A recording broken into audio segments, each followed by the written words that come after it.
everyone, I'm back and we're gonna go over my trial of machines farming strategy that I've been using in Timemark 8 or higher. You can use this in 7, but from what I've been seeing, it takes way too long. It's probably not worth it. But if you're stuck in 7 and you really want to do this, you can still do it. But I recommend starting this at 8 or higher, and we're gonna go over this for you. So as you can see, we'll start with the machines. I'm pretty much all in on the machines. Now, I'm choosing to use a compass, but if you don't want to use a compass, you can find 15 points by taking the 9 out of the drop quantity and choosing some points in the machine tree to shave to get the 15 points you need for this, so you don't have to use a compass. But I personally don't mind using the compass, but if you want to save on that, that's your option here.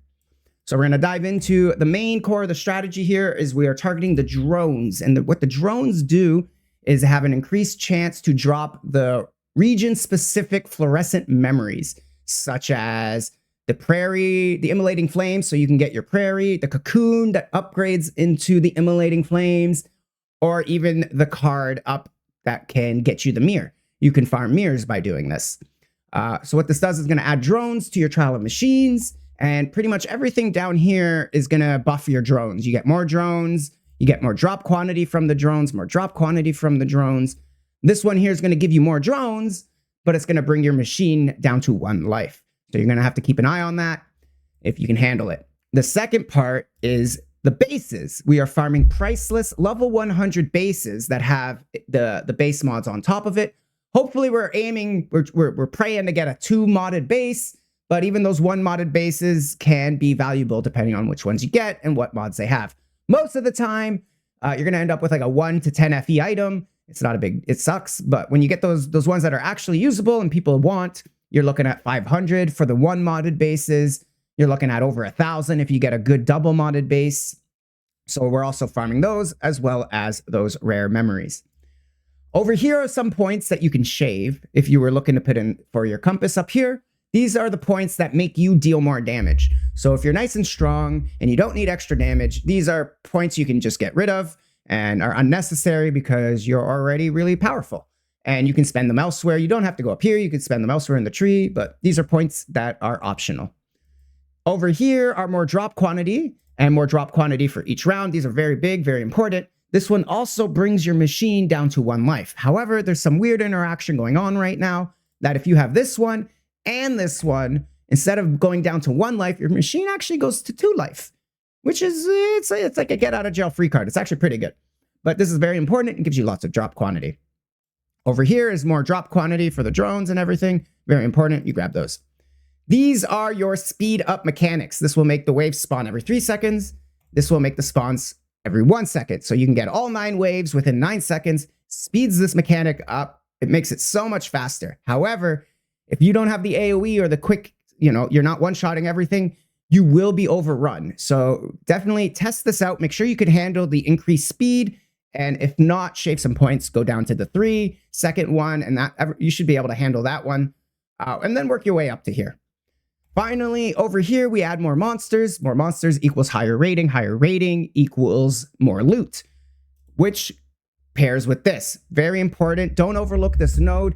It gives you a chance to do that 4th round. That 4th round is going to give you higher tier rating. Higher tier rating equals more loot. So it's a very important one to pick up, and I highly recommend it. Finally, we go over here. This is the other part. I mentioned those priceless bases, which is a big part of this farming strategy. You're going to need all 16 points in here, so you can get this, so you can have a higher chance to find those 2 modded bases that I mentioned is the prize we are seeking. Finally, with your extra points, I threw them all into the drop quantity because, that it helps you find the stuff faster. Is this the meta? No, you can take these 9 points. You can splash them around as you see fit. Do you want to farm more maps? You need energy cores. You want to sustain your resonance a bit better. You got options here. I just went for the easy drop quantity. Over here, we have options for your profound talents. I like this one. Even though I don't have 55 cards, I still think the 5% is nice, easy, no real big negative, just a free 5%. I don't mind it. Here, now you get to choose. I'm using this one right now. It draws out the rarer, juicier cards a little more frequently. Not all the time, but when they show up more frequently, it feels good. If you can survive the maps and not die, and you're comfortable running in there and you know you're not going to die, this is really, really good because it'll give you an extra 25% drop quantity with the extra roll. So if you can handle it, this is probably the go-to best one you can get. But keep in mind, if you die, you lose your map. You only have like 2 deaths you're allowed to do with this instead of 5 or whatever. So be careful with this one. Alternatively, if you're using the expensive compasses, then this is really good because maybe you get to save that. You have 10% chance to save that compass that cost you 50 or 100 FE just for one compass. So I'll take that 10% chance to save that 100 FE if I were to be using those compasses. So those are the options that I would look at for this strategy. Finally, I do use compasses. I've mentioned them a few times in the strategy. If you're wondering what compasses those are, I do use the blue Trial of Machines. I use the blue Militant Compass to increase the priceless drops. Finally, the last compass is kind of an open spot, especially if you have 4, you got 2 open spots to play around with. Here's where you could start throwing down those more expensive compasses I mentioned, the purple Trial of Machines, the drop quantity stuff, or you can go with the Trial of War to help speed it up if you want. Right now, I'm using the promotion compass because there are a lot of compasses that are dropping, and if I have the chance to upgrade them, great. That'll help me sustain my compasses even longer. And these are really cheap, so I had a lot of them just sitting around. I was like, okay, we'll throw that in there. But essentially, as long as you have these 2, the 3rd spot's open, and you can put in what you like. All right, guys. Hopefully this helps you understand the Trial of Machines and helps you find those hard-to-find items you've been hunting. If you have any questions, as always, you can leave them in the comments. It takes me a little longer to get back to those comments, so if you're looking for a quick reply, I am streaming every day this season over on Twitch, so head over there if you can catch me. I will answer your question right away. It's just the easiest way to get the information you're looking for.